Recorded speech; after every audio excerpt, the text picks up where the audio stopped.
নামাজ রোজা ভালো কাজে কোনো কমতি নাই। সমাজে এরকম কিছু বাছাইকৃত লোক থাকে। তো অনেক সময় আমরা নিজেরাও একটু ইবাদত করতে পারলে মনে করি যে আমার থেকে ভালো কে আছে। আমি আল্লাহ তাআলার হুকুম আহকাম সব মানি, নামাজ পড়ি, রোজা রাখি, হজ করছি, যাকাত দিতেছি, দান করি, সদকা করি, নফল ইবাদত করি, তাহলে তো আমিই ভালো। এই জিনিস যদি আমাদের কারো মাঝে আসে, তৎক্ষণাৎ আমাদের নিজেকে নিজে সংশোধন করতে হবে, বুঝতে হবে যে আমার ভিতরে শয়তানের ওয়াসওয়াসা চলতেছে। আমি ভালো বলতে কিছু দুনিয়ায় নাই। আছে এক আল্লাহর ওলিকে এক কুকুর জিজ্ঞাসা করতেছে যে আল্লাহর ওলি, তুমি কুকুর, আমি কুকুর ভালো নাকি তুমি ভালো? আল্লাহর বান্দা প্রশ্নে বড় হতবাক হয়ে গেছে যে হাই কেমনে কি উত্তর দিব। যদি বলি কুকুর ভালো, তাইলে আল্লাহ তাআলা বলছেন যে সৃষ্টির ভিতরে সেরা জীব হলো মানুষ।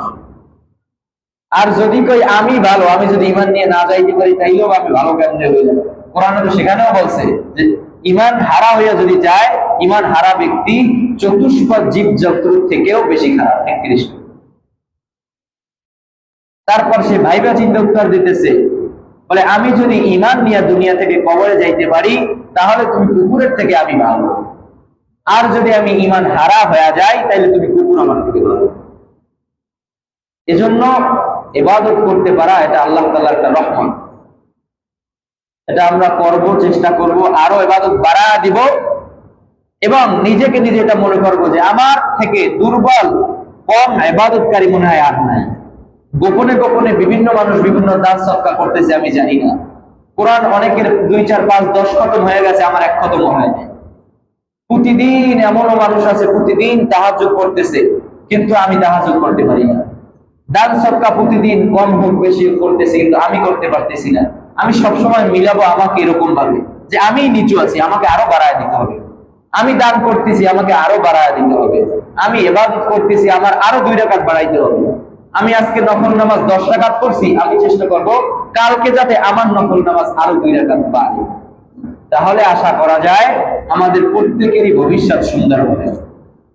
এজন্য ইনশাআল্লাহ, যেহেতু আমাদের সামনে সবে কদর খোঁজার আরো কিছু বেশ 3টা দিন আছে, 3টা রাত, এজন্য আমরা চেষ্টা করব যাতে আমাদের সর্বোচ্চ দিয়া যার সামর্থ্যে যতটুকু কুলায়, শারীরিক অবকাঠামোতে আমাদের যতটুকু কুলায় অতটুকু পর্যন্ত ইবাদত করবই, এতে যাতে মিস না হয় ইনশাআল্লাহ।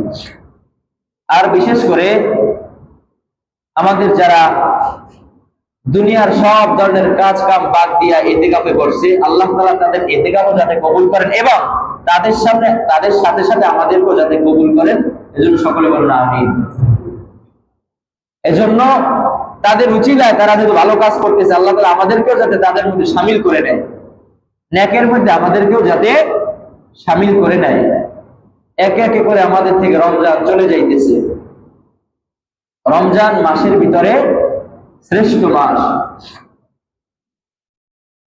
আর এই রমজান মাসের মধ্যেই শেষ দশকে এমন একটা রাত্র আছে যেটাকে শবে কদর বলা হয়েছে। শেষ দশকে শবে কদর খোঁজার জন্য বলা হয়েছে। শবে কদর এত গুরুত্ব বহন করে যে যার জন্য স্বতন্ত্র আলাদা একটা সূরাই আল্লাহ তাআলা পবিত্র কালামুল্লাহ শরীফে নাজিল করে দিয়েছেন। সুবহানাল্লাহ। আর সেখানে প্রথম আয়াতেই আল্লাহ তাআলা জানায় দিয়েছেন, ইন্না আনজালনাহু ফি লাইলাতিল কদর। আল্লাহ তাআলা জানায় দিয়েছেন যে নিশ্চয়ই কদরের রাত্রে আল্লাহ তাআলা কোরআন নাজিল করেছেন। সুবহানাল্লাহ। তাইলে এখানে আমাদের অনেক সময় বিভিন্ন প্রশ্নের সম্মুখীন হই যে কদরের রাত্রে কোরআন নাজিল হয়েছে, সেটাও কোরআনে পাওয়া যায়। কোরআনের অপর আরেক আয়াতে পাওয়া যায় শাহরু রমাদান আল্লাযী উনজিলা ফীহিল কুরআন।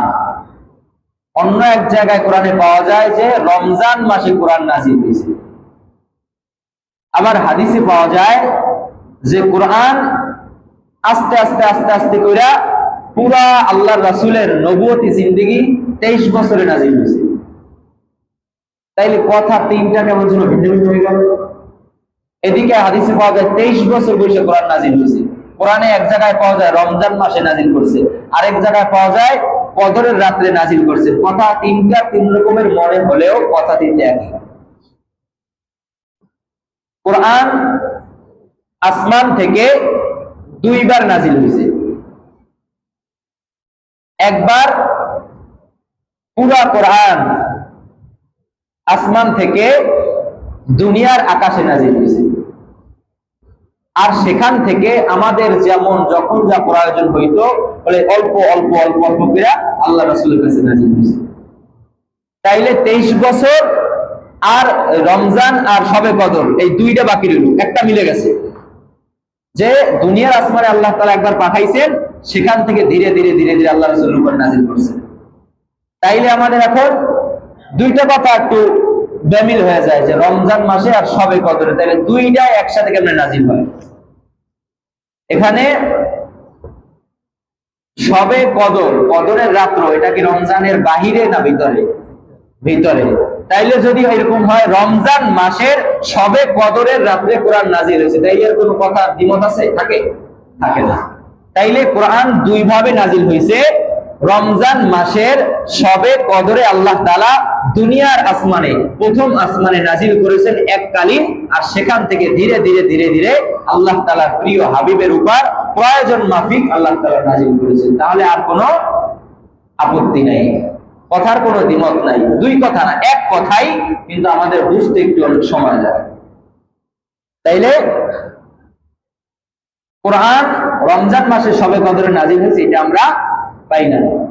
এর পরের আয়াতে আবার আল্লাহ তাআলা বলতেছে ওমা আদরাকা মা লাইলাতুল কদর, যে লাইলাতুল কদর কি? লাইলাতুল কদর কি আমাদের জানা লাগবে না? আবার পরবর্তীতে আমাদের জানার জন্য এটাও বলে দিয়েছে লাইলাতুল কদর কি? লাইলাতুল কদরি খায়রুম মিন আলফি শাহর, যে লাইলাতুল কদর হলো এমন একটা রাত্র যেটা হাজার মাসের থেকেও বেশি ফজিলত রাখে। সুবহানাল্লাহ। শুধুমাত্র একটা রাত্র যেটা হাজার মাস থেকেও বেশি ফজিলত। হাদিস শরীফের ভিতরে পাওয়া যায় যে আল্লাহ রাসূল সাল্লাল্লাহু আলাইহি ওয়াসাল্লামকে যখন পূর্ববর্তী উম্মতদের আমল, তাদের বয়স, এই সম্পর্কে যখন তার সাথে আলোচনা হয়েছে, তাকে জানানো হয়েছে, তো আল্লাহ রাসূল সাল্লাল্লাহু আলাইহি ওয়াসাল্লাম তিনি একটু আশ্চর্য হলেন যে আমার উম্মত এত ইবাদত করতে পারবে না, যেহেতু হায়াত কম, তাইলে আমার উম্মতের কি হবে? বলে আল্লাহ রাসূলকে এবং তার উম্মতদেরকে নৈরাশ না করার জন্য, যাতে অল্প হায়াতে ওইরকম বেশি পরিমাণ ইবাদতের নেকি নিয়া কাল কিয়ামতের ময়দানে উঠতে পারে, এজন্য আল্লাহ তাআলা প্রতি বছর একটা করে শবে কদরের ব্যবস্থা করে দিয়েছেন আখিরি নবীর উম্মতদের জন্য, যেটা প্রায় 84 বছর ইবাদত করলে যে নেকি, এই এক রাত্র ইবাদত করলে সেই নেকি। সুবহানাল্লাহ। এই জন্য এইটা খুঁজতে বলছে কখন?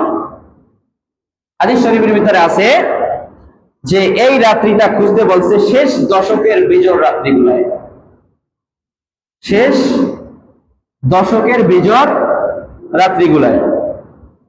এবং কোন ব্যক্তি যদি শবে কদরের রাত্রে সওয়াবের আশায় ইবাদত করে, আল্লাহ তাআলা তার পিছনের সমস্ত গুনাহ ক্ষমা করে দেন। সুবহানাল্লাহ। তাইলে এখন আমাদের একটা প্রশ্ন থেকেই যায় যে এত বড় একটা ফজিলতপূর্ণ রাত্র, যেটা প্রায় 84 বছর ইবাদত করলে যে নেকি, আমরা অনেকেই হয়তো 84 বছর পর্যন্ত হায়াত পাবো না। 84 বছর বয়সের কেউ আছে কিনা, নাও থাকতে পারে, এটা মনে হয় নাই। তো তাইলে এত বড় একটা ফজিলতপূর্ণ রাত্র কিন্তু কবে হবে এটা আমাদেরকে নির্দিষ্ট করে দিল না, এটা আমাদেরকে নির্দিষ্ট করে দিল না, আমরা একটু পিছিয়ে গেলাম।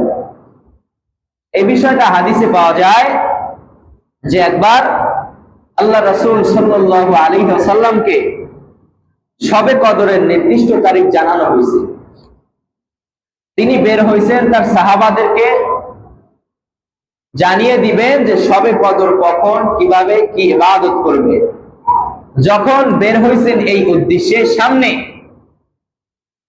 একাধিক মানুষের ঝগড়ার কারণে, ফাসাদের কারণে বলে আল্লাহ তাআলা তার হাবিবের থেকে এই শবে কদরের নির্দিষ্ট তারিখটা উঠায় দিয়েছেন। তাইলে নির্দিষ্ট তারিখ আমাদের জন্য দেওয়া হয়েছিল, কিন্তু ঝগড়ার কারণে এটা উঠায় নেওয়া হয়েছে। তাইলে বোঝা যায় যে ঝগড়া, বিবাদ, ফাসাদ বলে এটা কত বড় জঘন্য খারাপ নিকৃষ্ট কাজ। এজন্য আপোষে ঝগড়া, বিবাদ এগুলা করা যাবে না। আর মুসলমান তো এটা প্রশ্নই আসে না যে একে অপরে ঝগড়া করবে, মনোমালিন্য রাখবে, বলে এটা তো কল্পনাও করা যায় না। এজন্য কলহ, বিবাদ বলে এটা অনেক খারাপ জিনিস। এ কারণে আমাদের থেকে শবে কদরের নির্দিষ্ট তারিখ উঠায় নেওয়া হয়েছে, যার জন্য 5 রাত্রে আমাদেরকে তালাশ করতে হয়। এই 5 রাত্র বসেই শবে কদর খুঁজতে হবে। যে ব্যক্তি এই 5 রাত্র পেয়ে যাবে, 5 রাত্রি ইবাদত করবে, আশা করা যায় সে শবে কদর পেয়ে গেছে। এই 5 রাত্রের বাহিরে হবে না। এই 5 রাত্রের মধ্যে 21, 23 দুইটা চলে গেছে, সামনে আছে 25, 27, 29, 3টা বাকি আছে। এই 3টার ভিতরে আমরা সাধ্যমতো ইবাদত করার চেষ্টা করব। এর মধ্যে আরেকটু লাভ দেখাই দিই। হাদিসের ভিতরে পাওয়া যায় যেই ব্যক্তি ইশারের নামাজ জামাতে আদায় করবে এবং ফজরের নামাজ জামাতে আদায় করবে, হাদিসের ভাষ্যমত সারা রাত্র ইবাদত করলে যে নেকি পাওয়া যায়, সেই নেকি আল্লাহ তাআলা তার আমলনামায় দিয়ে দিবেন। সুবহানাল্লাহ। তাইলে আলহামদুলিল্লাহ আমরা অনেকেই জামাতে নামাজ পড়তে অভ্যস্ত। তারপরেও বিশেষ করে এই বেজর রাত্রিগুলোতে আমরা একটু বেশি সচেতন থাকবো। ইশারের নামাজ এবং ফজরের নামাজ যাতে জামাতের সাথে আদায় করা হয়, যেখানে বসেই পড়ি জামাতের সাথে যাতে আদায় করা হয়, যাতে পুরা রাত্র আমার ইবাদত কম হলেও আমার আমলনামায় যাতে পুরা রাত্র ইবাদতের সওয়াব আল্লাহ তাআলা দিয়ে দেয়। সুবহানাল্লাহ। আমাদেরকে সুযোগ সুবিধা আল্লাহ তাআলা দিয়েছেন, কিন্তু আমরা নিতে জানি না। আমরা কি নিতে জানি না। দেখবেন অনেক এমপি, মন্ত্রী, চেয়ারম্যান আছে, এরা কোনো কাজ পায় না, আছে না? আবার অনেক এমপি, মন্ত্রী আছে, এরা একদারে কাজ বাজে 2, 4, 5টা থাকেই। চাইতে জানা লাগে, আনতে জানা লাগে, নিতে জানা লাগে। তো আল্লাহ তাআলা তো আমাদেরকে বিভিন্ন সেক্টরে দিয়েছেন, দিয়ে রেখেছেন, কিন্তু আমরা গ্রহণ না করতে পারলে বলে এটা আমাদের দুর্ভাগ্য, আমাদের হতভাগ, আমাদের কপাল খারাপ, নসিব খারাপ। এজন্য আমাদেরকে আল্লাহ তাআলা যে এক্সট্রা সুযোগগুলো দিয়েছেন, এগুলো আমাদেরকে কাজে লাগাইতে হবে। বিশেষ করে ফজর এবং ইশারের নামাজ জামাতে আদায় করতেই হবে ইনশাআল্লাহ। এবং শবে কদরে আমরা নফল যত ইবাদত আছে, বৈধ যত ইবাদত আছে সব করতে পারবো আমরা, যার যার সাধ্য মতো। বিশেষ করে সালাতুত তাসবিহ নামাজটা আমরা চেষ্টা করব করার, আরো যত ইবাদত আছে। আর এই শবে কদর যারা ইতিকাফে করছে তাদের জন্য তো সুবর্ণ সুযোগ। তারা তো এমনিতেই ইশা আর ফজরের নামাজ জামাতে আদায় করতেছে, তারপরে একদিক দিয়ে ইতিকাফের ফজিলত, আবার ইবাদত করতেছে, বলে তাদের মিস হওয়ার কোনো সম্ভাবনাই নাই, সুবর্ণ সুযোগ। এজন্য আমরা প্রত্যেকে চেষ্টা করব যাতে আমাদের থেকে শবে কদর ছুটে না যায়, আমাদের থেকে শবে কদর ছুটে না যায়, এবং বাকি যে কয়টা রোজা তারাবি আছে আমরা যাতে ঠিকভাবে আদায় করতে পারি, রোজাগুলো যাতে ঠিকভাবে রাখতে পারি। এখন তো প্রায় শেষ দিকে, তারাবির সময়ও প্রথমের তুলনায় অনেক কমে গেছে, সময় কম লাগে। তো এই জন্য আমরা মুসল্লি যারা আছে আমরা আরেকটু উপস্থিতি কামনা করি। প্রথমে মাশাআল্লাহ অনেক হয়, কিন্তু ধীরে ধীরে কমতে কমতে যায়। আসলে আধা ঘন্টা, 40 মিনিট, 1 ঘন্টা এটা তেমন বেশি সময় না। এমন হয় না যে এই টাইমটা বাড়ি গিয়ে আমরা ঘুমাই, রেস্ট করি, এমন হয় না। হয়তো চায়ের দোকানে, হয়তো গল্প গুজব এদিকেই থাকে। এজন্য আমরা চেষ্টা করবো ইনশাআল্লাহ নামাজটা যাতে আমরা ঠিকভাবে আদায় করতে পারি। আর বিশেষ করে বাসা বাড়ির অনেক মা বোনদের যাকাতের ব্যাপারে পর্যাপ্ত সমস্যা আছে। যাকাত এটা ফরজ বিধান। আবু বকর রাদিয়াল্লাহু তাআলা আনহুর মতো সাহাবী, এত নরম দিলওয়ালা সাহাবী, যাকাতের ব্যাপারে সে জিহাদ ঘোষণা করছে যে যাকাত যে দিবে না তার সাথে জিহাদের ঘোষণা। যুদ্ধের ঘোষণা।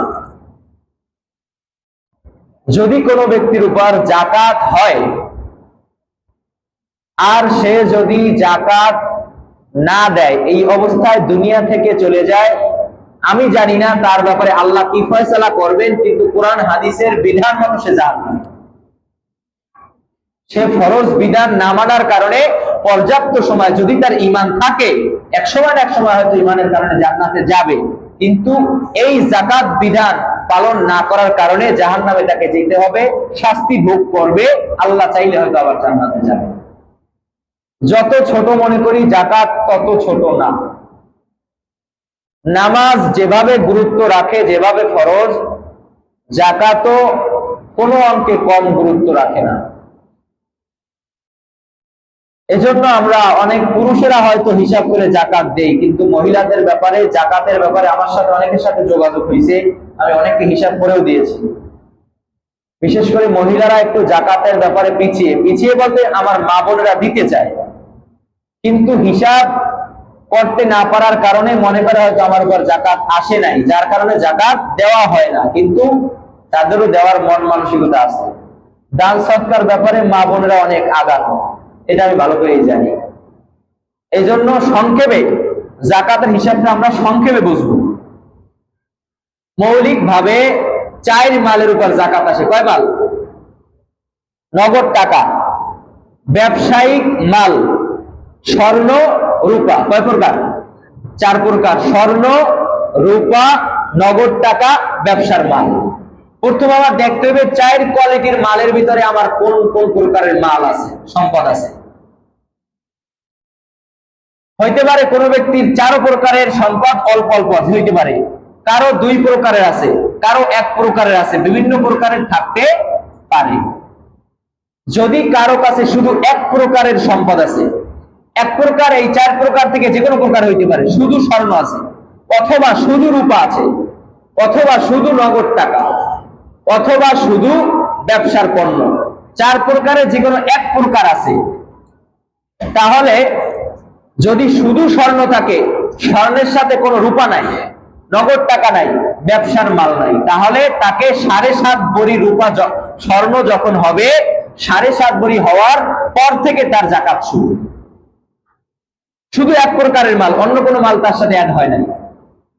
7.5 ভরি হইলে একদম 0 টাকা থেকে 7.5 ভরি বা আরো বেশি যে পর্যন্ত হবে, ওই টাকার 40 ভাগের 1 ভাগ যাকাত দিতে হবে 1 বছর অতিবাহিত হইলে, এবং ঋণ পিনের টাকা বাদ দিয়ে যা থাকবে সেটা।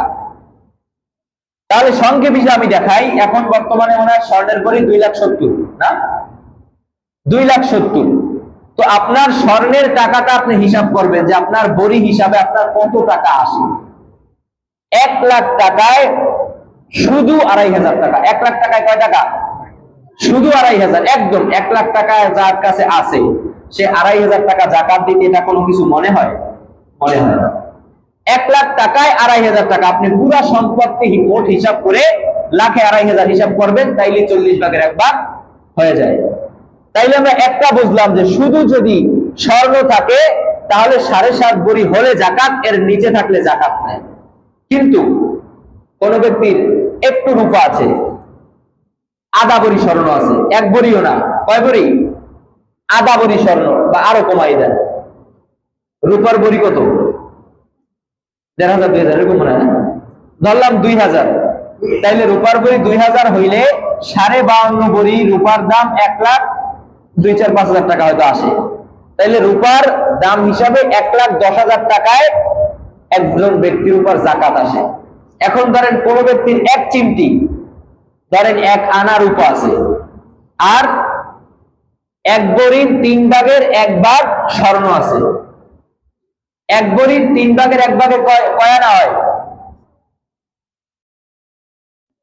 3 × 5 5 আনা, ধরলাম 5 আনা। কোন ব্যক্তির কাছে 5 আনা স্বর্ণ আছে এবং 1 আনা রূপা আছে, অথবা আরো কম আছে, তাইলে এই ব্যক্তির উপর যাকাত আসবে না আসবে না? এই ব্যক্তির উপর যাকাত আসবে। কেন? তার 2 শ্রেণীর মাল যোগ হয়েছে। কয় শ্রেণীর? তার মালটা, সম্পদ 2 শ্রেণীর মাল যোগ হয়েছে। যখন স্বর্ণ রূপা 2টা এক হয়ে গেছে, তখন আপনার অ্যামাউন্ট হিসাব করতে হবে যে 52.5 ভরি রূপার সমপরিমাণ মূল্য হয়েছে কিনা। তো এখানে 5 আনা স্বর্ণের দামই তো আছে প্রায় 1 লাখ টাকা, আর ওখানে ওই 1 আনা রূপার দাম আছে আপনার ধরেন 1,000 ধরেন, তাতে কিন্তু আপনার 52.5 ভরি রূপার দাম আইসা যায়। তাইলে এইটা বলার সুযোগ নাই আমার তো 7.5 ভরির স্বর্ণ নাই, এইটা বলার সুযোগ আছে? নাই। দুই শ্রেণীর মাল যোগ হইলে মূল টাকা একটা হিসাব করে যদি 52.5 তোলা 52.5 ভরি রূপার দাম হয়, তার উপর যাকাত আসবে। এই হিসাব যদি করে 50% মা বোনদের উপর যাকাত আসে। আর এই যাকাত না দেওয়ার কারণে আমি জানি না, আল্লাহই ভালো জানে যে আমাদের এই মা বোনদের আখিরাতের জিন্দেগি, কবরের জিন্দেগি, হাসরের জিন্দেগি কি অবস্থা হবে আল্লাহই ভালো জানে। তবে এজন্য যে আমাদের মা বোনেরা দায়ী এটা না। মা বোনেরা পুরুষদের অধীনস্থ, তারা কামাই করে, তাদের আলাদা ইনকাম বাণিজ্য আছে, বা তারা কি রাস্তাঘাটে গিয়ে মাদ্রাসা মসজিদে গিয়ে যাকাত ফাতরা দেয়? সবই পুরুষেরা করে। অতএব আমার অধীনস্থ যারা আছে তার কত ভরি স্বর্ণ আছে, কত ভরি রূপ্য আছে, কতটুকু সম্পদ আছে, এটা আমাকে হিসাব করতে হবে এবং অ্যামাউন্ট বাইর করে যাকাতটাও আমাকেই বন্টন করতে হবে, কারণ সে আমার অধীনস্থ। এরকম ভাবে ব্যবসায়িক মাল যা আছে, যে আমার ব্যবসায়িক মাল এইটা আছে, অ্যামাউন্ট কত হয়? আমার নগদ টাকা আছে, কিছু নগদ টাকা 5,000 টাকা নগদ, আমার ব্যবসার মাল আছে 20,000 টাকা, আমার রূপা আছে 1 ভরি, আমার কাছে স্বর্ণ আছে কয়েক আনা, সব মিলে 4 প্রকারের মাল মিলে আমার 52.5 ভরি রূপার টাকা হয়েছে। এর উপরে যদি 1 বছর অতিবাহিত হয় তাইলে আমাকে যাকাত দিতে হবে। তাইলে ধরলাম আমার যাকাত আসছে, সব মিলায়া 52.5 ভরি রূপার দাম আমার আসছে, 1 বছর অতিবাহিত হয়েছে, তাইলে আমাকে যাকাত কয় লাখ টাকা দেওয়া লাগবে? ওই তো বললাম রূপার দাম, আমি নির্দিষ্ট রূপার দাম জানি না।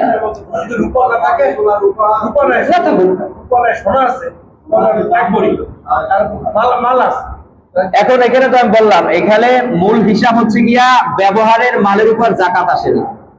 আপনার বাড়ি আছে, আপনার হুন্ডা আছে, আবার মাইক্রো আছে, যখন মনে চায় মোটরসাইকেলে চলেন, আপনার মনে চায় 4 চাক্কার গাড়িতে চলেন, এমন অনেক আছে না যে ব্যক্তিগত বিমান আছে, হেলিকপ্টার আছে, আছে না?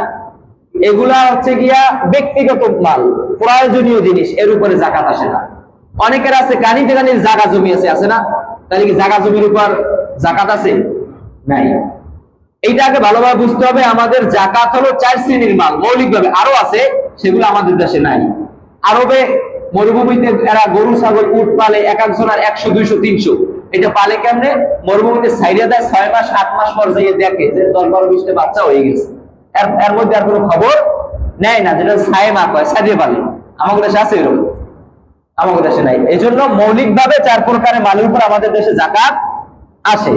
একটা হইল গিয়া কারো ব্যবসায়িক মাল আছে, ধরলাম শুধু ব্যবসায়িক মাল, আর কোনো কিছু নাই, এখন তার এই নিসাব হিসাব করা লাগবে 52.5 ভরি রূপা সম্পদ পরিমাণ। 52.5 ভরি রূপার দাম কয় টাকা আমি জানি না, হিসাব করি নেই, এটা স্বর্ণকাররা জানবে। ভরি কত করে এটা জানলে 2,000 টাকা হয় ভরি। রূপার দাম বেমালাম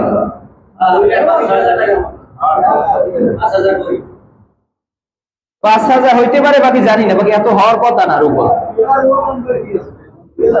2-3 রূপা নেই,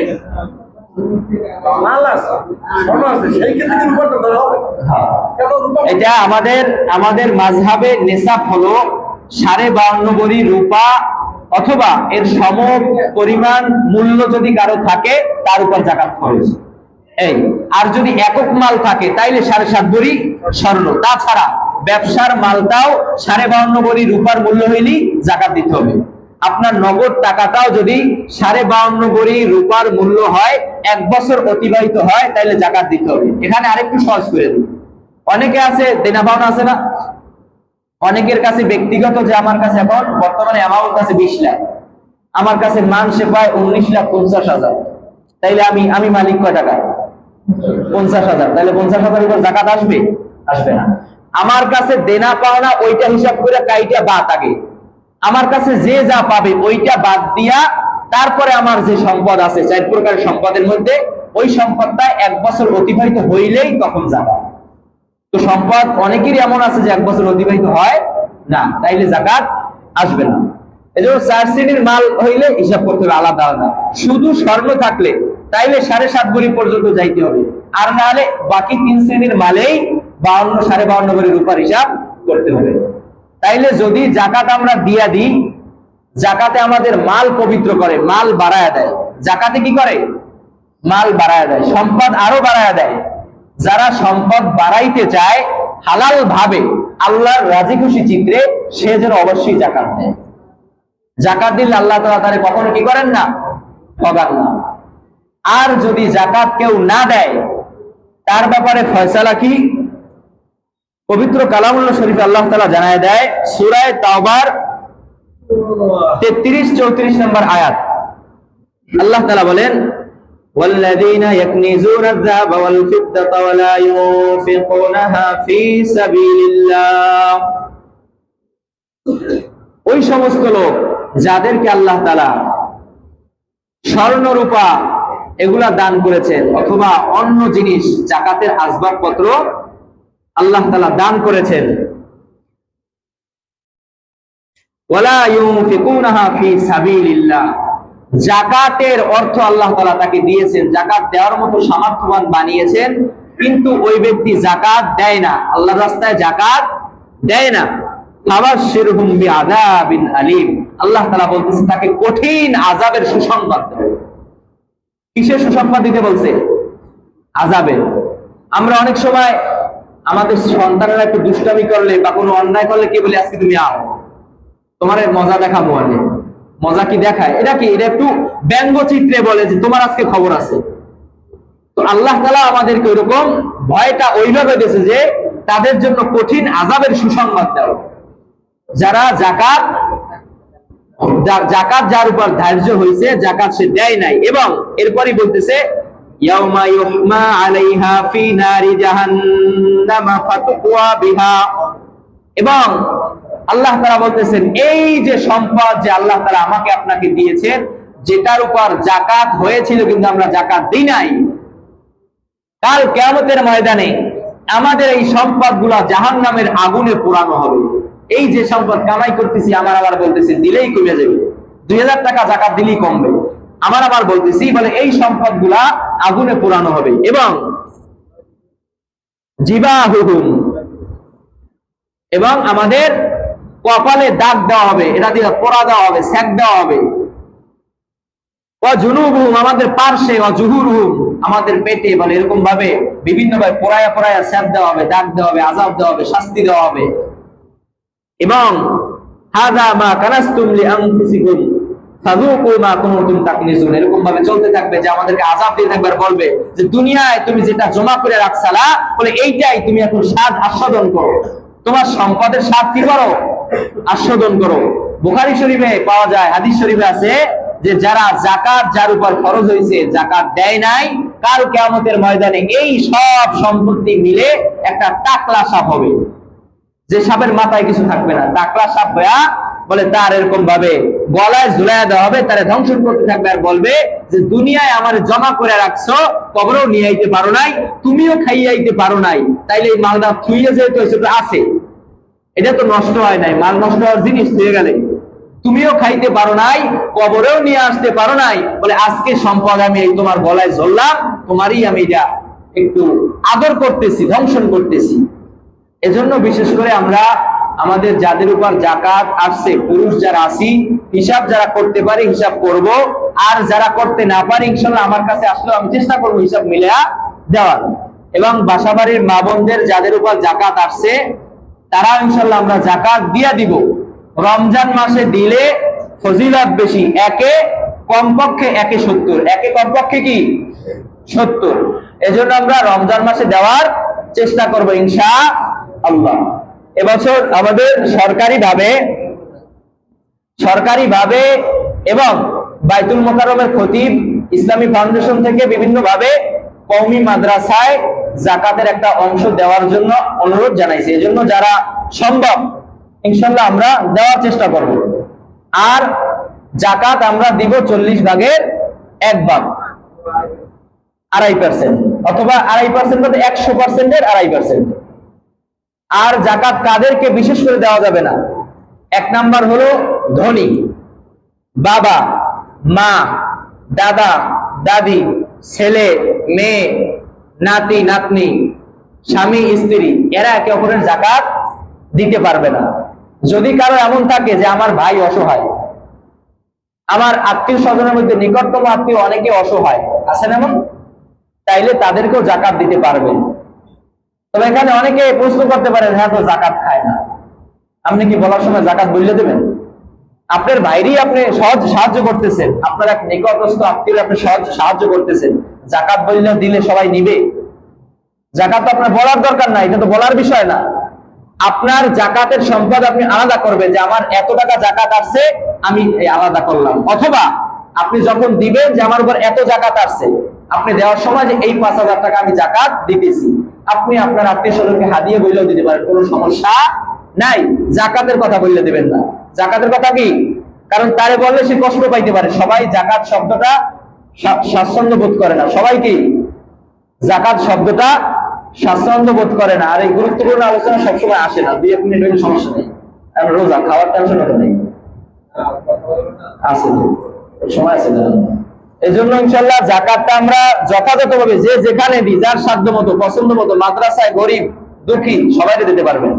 এই জন্য ইনশাল্লাহ আমরা জাকাতটা প্রত্যেকে হিসাব করে দিয়ে দেবো, যাতে জাকাতের হিসাবে কাল কিয়ামতের ময়দানে আমরা কেউ না বাজি ইনশাআল্লাহ। আল্লাহ তাআলা আমাদের কামনা করতে